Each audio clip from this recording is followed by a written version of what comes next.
এখন আমি যদি উচিত কথা বলি, বলবে যে আমি বুবলি ভক্ত, এটা বলে ট্যাগ লাগিয়ে দিবে। আবার কিছু মানুষ তো এসে বলবে যে আমি মানুষের গীবত করি। এর জন্য এখন কন্টেন্ট, এই ধরনের কন্টেন্ট বানানো আমি একদমই বন্ধ করে দিয়েছি। নিজের খাইয়া মানে বনের বাঘ বা মহিষ ধরানোর চাকরি আমি নিয়ে নেই। সো আমি এই কথাগুলো না বলেও পারতেছি না। শুয়েছিলাম দুপুরে ভাত খাইয়া, ভাবতেছি এই কথাগুলো একটু বলি। এই যে গৌতম সাহাকে দেখতেছি সবাই একটা পক্ষ, গৌতম সাহার সাথে বুবলিকেও দেখতেছি মানুষ ধুয়ে দিচ্ছে কি, অপু বিশ্বাস সিঙ্গাপুরে বিয়ে করেছে। উপস্থাপিকা গৌতম সাহাকে জিজ্ঞেস করেছে, আমরা একটা গুঞ্জন শুনতেছি সিঙ্গাপুরে নাকি অপু বিশ্বাস বিয়ে করেছে। তো দাদা বলেছে বিয়ে করলে তো ভালো কথা, সুন্দর, শুভকামনা রইল। তার বাবাও নাই, মাও নাই, আর আমি ভাই থেকেও নাই, ওর একটা গতি হওয়ার দরকার। এটা তো খারাপ কিছু বলে নাই। এটা বলে নাই সিঙ্গাপুরে বিয়ে করেছে। এতটুকুর মধ্যে এখন তো যারা উপস্থাপিকা তারা তো এটা ফিরে উল্টাপাল্টা মন্তব্য করবে, প্রশ্ন করবে, রিলস বানানোর জন্য ক্যাপশনও দিবে যে সিঙ্গাপুরে বিয়ে করা নিয়ে গৌতম সাহা মুখ খুলেছেন। গৌতম সাহা কি মুখ খুলেছে? বিয়ে শাদী করলে শুভকামনা।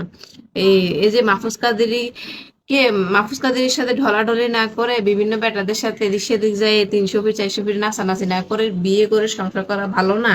শুভকামনা দেওয়া উচিত। অপু বিশ্বাসের ভক্তরা কি চায় না অপু বিশ্বাস বিয়ে করে সংসার করে সুখ শান্তি থাকুক? সেটা শাকিব খানের সাথে থাকুক বা যার সাথেই থাকুক, একটু বৈধভাবে সংসার করে সুন্দরভাবে যাক, এটা সবাই চায়। কিন্তু কথা হচ্ছে এই যে সিঙ্গাপুরের ব্যাপারটা, সিঙ্গাপুর প্রবাসী ফেরদৌস হাসান নামের, এগুলা কি গৌতম সাহা বের করছে না আমি তানিয়া বের করছি? আপনারাই বলেন। আমি তানিয়া বের করছি যে ফেরদৌস হাসান সিঙ্গাপুরে এই ঘুরে আরেক দেশ থেকে আরেক দেশে গেছে, ফেরদৌস হাসানের গাড়িতে করে কোর্টের মামলা দিতে এসেছে, ফেরদৌস হাসানের কারণে কোর্টের মামলা থেকে জামিন পেয়েছে, ফেরদৌস হাসানের লয়ারের টাকাগুলা সব পরিশোধ করেছে। এগুলোকে আমি তানিয়া ছড়াইছি না গৌতম সাহা দাদা ছড়াইছে নাকি বুবলি ছড়াইছে? হ্যাঁ, এগুলো তো ছড়াইছে তুষার আদিত্য আর হচ্ছে মিলি সুলতানা, দুইজন এইটা ছড়াইছে। ছড়াই মানে পুরাই বাংলাদেশে পুরো এখন একটাই কথা, ফেরদৌস হাসানের প্রেমিকা হচ্ছে কে? অপু বিশ্বাস। এগুলো ছড়াইছে তুষার আদিত্য আর মিলি সুলতানা। এখন কথা হলো, তুষারাদিত্য আর বিলি সুলতানা দেখি এখন উপবিশ্বাসের ভক্তর কাছে আর উপবিশ্বাসের কাছে ওলিয়া আলিয়া খুরমা খেজুর হয়ে গিয়েছে। আর সিঙ্গাপুর নিয়ে কাউকে প্রশ্ন করলে বা আমরা এই টাইপের নিয়ে কোনো কথা বললে আমরা হচ্ছে আসল অপরাধী।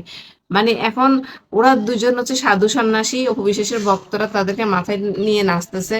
ওরা একবারও বলে না কেন আমাদের এই জিনিসটা মিথ্যাচার যে করেছেন এটা আপনারা একটা আপনারা যখন ছড়াইছেন, আপনাদের দিক থেকে যখন এসেছে, আপনারা একটা স্ট্যাটাস দিয়ে মাপ চেয়ে নেন যে আমাদের ভুল হয়েছে, আমরা এই টাইপের একটা মন্তব্য করে পোস্ট করে আমরা মিথ্যাচার করেছি, এটার জন্য আমরা ক্ষমা প্রার্থী।